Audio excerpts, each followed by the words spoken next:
dahil tapos na ang pista-pista dito sa amin, bumalik na naman kami ng dagat at nangilaw kami dahil sobrang bidli na talaga kakakain ng karne. Kaya tara panoorin nyo kami hanggang dulo kung ano yung makaganapan dito. Bago ang lahat guys, ito muna yung mga pangyayari. Naimbitahan niya pala kami ni Sir Danny para mamista sa kanila. At as you can see naman guys, napakadaghan talaga ng handa at pinakapaborito pa talaga ni IB. At lahat siguro ng mga handa na makikita mo sa pista, andito na. At sa puntong ito guys, hindi rin basta-basta yung nagbantay ng bata namin dahil si Ma'am pa talaga sobrang nakakahiya tuloy. Parang ayaw na tuloy namin kumain dito dahil talagang nauuwaw na kami. Pero si IB guys, wala talagang kauwaw yan. Napakabaga talaga ng naong. Ang sabi ni Sir Danny sa amin, pinubri lang. Pero yung mga bisita niya dito, nako, napaka big time. At pati yung inuno niya, talagang parang hindi mo maton sa sobrang mahal talaga. At sobrang nauuwaw tuloy kami na IB dahil parang kami lang yung pobre na pumunta dito. Pero nako guys, hindi pa rin ako nagpalupig dyan. Talagang binungkag ko pa rin yung mabahaw at pati yung maalimango na napakasarap naman talaga dahil bihira lang to. At pati si IB guys, hindi niya na rin pinasaylo. Pero si IB guys, pag pista-pista talaga, napakabaga talaga ng naong yan dahil asay talaga yung kaliwat nito. At ayan nga guys, kumanta-kanta pa siya, hindi talaga siya mauwaw. At siyempre pagkatapos namin mamista dahil sobrang bidli na talaga kakakain ng karne, dinala na naman namin si Aki sa dagat para manginhas kami at magkilaw-kilaw. At as you can see naman guys, talagang kasama nga pala namin yung mga pamilya namin pero naguna na sila doon.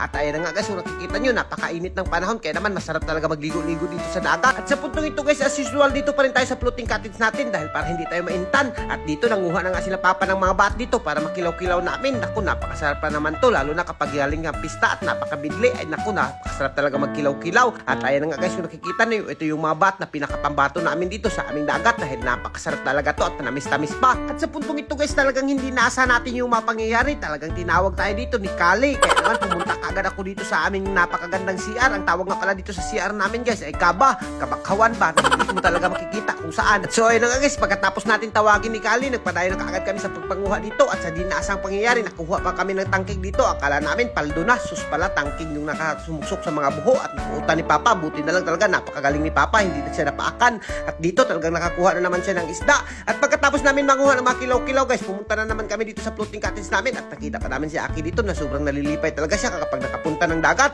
At nagsugba-sugba nga rin pala kami ng mga karne dito para papawala sa bidli ng mahumba. At ayun nga guys, kung nakikita nyo, ito nga pala yung makuha namin. Talagang hininluan na kaagad nila mama dyan. At habang naghihinlo sila, si Aki pinatuog muna ni IB dyan para makabuylo siya sa pagkaon. At ayun nga guys, meron pa tayong atay dyan na saling sa mga pista-pista. Talagang sinugba rin natin. Ako, napakasarap talaga nyan. At alam nyo ba guys, kapag pista-pista talaga, kapag liwas na ng pista, pumupunta talaga kami dito sa dagat namin para magpahilis ng mataba dahil talagang napakabidli talaga guys kapag galing sa pista at parang napakaluya yung lawas mo. Pero kapag nakakaon ka ng kinilaw ng mga ganito kasarap guys, ay naku, talagang mauulian ka. At ganito talaga yung mga tradisyon dito sa amin guys. Nakasanayan na kasi namin kapag pista ay pumupunta kami dito sa dagat. At pero guys, kapag nagpista kayo, kung wala kayong dagat, ay naku, wag na kayong magpaalik-alik dahil napakabidli talaga niyan pagkaugma at parang maluluya talaga yung lawas mo. Pero kami dito guys, kapag nagaling sa pista ay bumabalik talaga kami dito sa dagat at nagsusuba kilaw talaga kami dito pampawala sa mga bidli katulad nitong mga kinakain namin guys. Ay naku, talagang maglalaway ka sa kakapanood nito dahil napakasarap talaga at hindi talaga ito mapapalitan ng mga kahit anong karne. Yung pista guys, masarap lang yan sa permiro pero kapag napalabian na, naku, napakapait na talaga at napakabidli na.